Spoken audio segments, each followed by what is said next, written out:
স্বাধীনতার পর থেকে এই ছবি বাংলার বিধানসভায় দেখা যায়নি। বিধানসভায় বাম আর কংগ্রেসের প্রতিনিধিত্ব নেই। কিভাবে কংগ্রেসের পুনরুজ্জীবন সম্ভব সারা দেশে? সদ্য সমাপ্ত যে বিধানসভা নির্বাচনগুলো হলো, কেরল, অসম, পুদুচেরি, তিনটাতেই কিন্তু কংগ্রেস ক্ষমতায় ফেরার কথা ছিল বা সম্ভাবনা ছিল, কিন্তু সেই সম্ভাবনা বাস্তবায়িত হয়নি। কেরলে বামেরা ফিরে এসছে পুনরায় ট্র্যাডিশন ভেঙে। অসমে বিজেপি দ্বিতীয়বারের জন্য ক্ষমতা দখল করলো এবং পুদুচেরিতে এনডিএ ক্ষমতায় এসছে। আর বাংলায় বাম কংগ্রেস জোট খাতা খুলতে পারেনি, শিবরাত্রির সন্ধ্যের মতো আব্বাস সিদ্দিকী হয়েছে। এখন প্রশ্ন হলো, কংগ্রেস কিভাবে পুনরুজ্জীবিত হবে বা আদৌ হবে কিনা? অক্সফোর্ডের একটা গবেষণা, একজন গবেষক শ্রুতি কপিলা বলছেন যে কংগ্রেসের মধ্যে থেকে যারা হিন্দুত্ববাদী আছে তাদেরকে দল থেকে বহিষ্কার করতে হবে এবং মতাদর্শগতভাবে কংগ্রেসকে বিজেপির হিন্দুত্ববাদী রাজনীতির প্রতিস্পর্ধী মডেল সামনে আনতে হবে। সেক্ষেত্রে অন্যান্য সামাজিক গোষ্ঠী এবং অন্যান্য ধর্মনিরপেক্ষ রাজনৈতিক দলগুলোকে নিয়ে একটা ব্রড বেস কোয়ালিশন করতে হবে, তাহলে কংগ্রেসের রিভাইভাল সম্ভব। আমি এই মতের সঙ্গে সমর্থক নই, এই মতের সমর্থক নেই। কারণ স্বাধীনতার আগে থেকেও নেহেরুর হেড এ পর্যন্ত কংগ্রেস একটা সেন্ট্রিস্ট পার্টি ছিল। কংগ্রেসের মধ্যে কনজারভেটিভ এলিমেন্ট প্রচুর ছিল। তাই সেন্ট্রিস্ট দলে যখন ভোটের বিপর্যয় হয় তখন মতাদর্শগত অবস্থানের এদিক ওদিক করলেই সেই দলের প্রতি মানুষের বিশ্বাস ফিরে আসে না। কংগ্রেস যদি তার সেন্ট্রিস্ট অবস্থান থেকে একটু রাইটিস্ট অবস্থানে যায় তাহলেও কিন্তু বিজেপিকে প্রতিরোধ করা তার সম্ভব হবে না। সেক্ষেত্রে সংখ্যালঘু মানুষেরা যে কংগ্রেসের প্রতি এখনো কিছুটা বিশ্বাস বজায় আছে, সেই বিশ্বাসটাও কিন্তু চলে যাবে। আবার কংগ্রেস যদি একটু লেফটিস্ট অবস্থান নেন, যেটা ইন্দিরা গান্ধী তার সময়ে অর্থনৈতিক কর্মকাণ্ডের সময় করেছিলেন, তাহলে কিন্তু কংগ্রেসের মধ্যে অন্যান্য যে এলিমেন্ট আছে, যে সাপোর্ট গ্রুপ আছে, যে ইকোসিস্টেম আছে, তারা কিন্তু কংগ্রেসের থেকে দূরে চলে যাবে।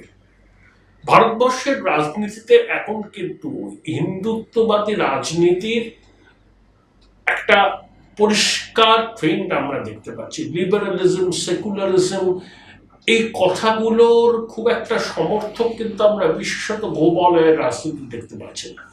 বিজেপির জয়ের রথ কোথায় আটকে যাচ্ছে? আঞ্চলিক দলগুলোর কাছে। মমতা বন্দ্যোপাধ্যায় আটকেছেন সেখানে ভাষা এবং আঞ্চলিক সত্তার রাজনীতি দিয়ে বিজেপির হিন্দুত্বের রাজনীতিকে প্রতিহত করেছে। কিন্তু কংগ্রেসের মতো একটা প্যান ইন্ডিয়ান দলের পক্ষে এই আঞ্চলিক দলগুলোর মতো রাজনীতি করা সম্ভব নয়। সেক্ষেত্রে কংগ্রেসের বিকল্পটা কি আছে? বিকল্প হচ্ছে সুশাসন। কংগ্রেস যদি সুশাসনের একটা মডেল সামনে আনতে পারে তাহলে মতাদর্শগতভাবে লড়াই করার থেকে সুশাসনের বিকল্প মডেল মানুষকে অনেকটাই আকৃষ্ট করতে পারে। আসলে কংগ্রেস এই নির্বাচনে পরাজয় 2014 এবং 2019 উপর্যুপরি লোকসভা নির্বাচনের বিপর্যয়ে কাটিয়ে উঠতে এখনো পারেনি।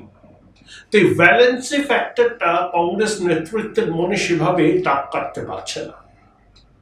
হিন্দুত্ববাদী রাজনীতির মোকাবিলা করতে গেলে নরম হিন্দুত্বেও চলবে না, আবার লেফট লিনিং হলেও চলবে না। কংগ্রেসকে তার বিকল্প, একসময় বলা হতো কংগ্রেস একটা আমব্রেলা অর্গানাইজেশন, একমাত্র ন্যাচারাল পার্টি যে ভারতবর্ষকে শাসন করতে পারে, ভারতবর্ষকে এক রাখতে পারে, ভারতবর্ষের সমস্ত ভাষা গোষ্ঠী, জনগোষ্ঠী, সমস্ত সম্প্রদায় এবং ধর্মের মানুষকে এক সূত্রে বেঁধে দেশ চালাতে পারে। সেই ইমেজটা কংগ্রেসের আছে।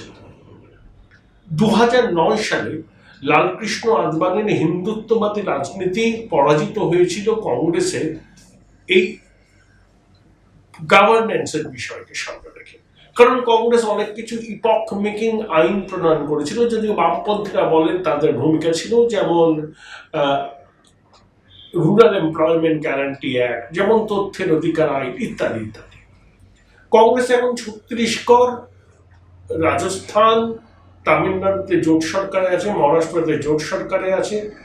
তো এই জায়গাতে কংগ্রেস যদি একটা বিকল্প সুশাসনের মডেল তৈরি করতে পারে, যেমন নরেন্দ্র মোদী যখন গুজরাটের মুখ্যমন্ত্রী ছিলেন তখন গুজরাট মডেল এই প্রোপাগ্যান্ডা সারা দেশ জুড়ে ছড়িয়ে দেওয়া হয়েছিল। কংগ্রেস যদি পারে যে ছত্তিশগড় মডেল বা রাজস্থান মডেল বা মহারাষ্ট্রে তারা যে জোট সরকার চালাচ্ছে সেই মডেল, সেটা যদি একটা সুশাসনের মডেল হয়, সেই মডেলকে সামনে রেখে মানুষের মধ্যে নিবিড় প্রচার চালাতে পারে, তাহলে একটা সুফল পেতে পারে। এবং কমিউনিকেশন, যেটা মানুষের কাছে এই মডেল সম্পর্কে যেন একটা যথার্থ ধ্যান ধারণা করে ওঠে, তাহলে কিন্তু একটা বিকল্প রাস্তা খোলার সম্ভাবনা থাকবে। 2024-এ বিজেপিকে আটকাতে গেলে কংগ্রেসকে বাদ দিয়ে কিছু হবে না।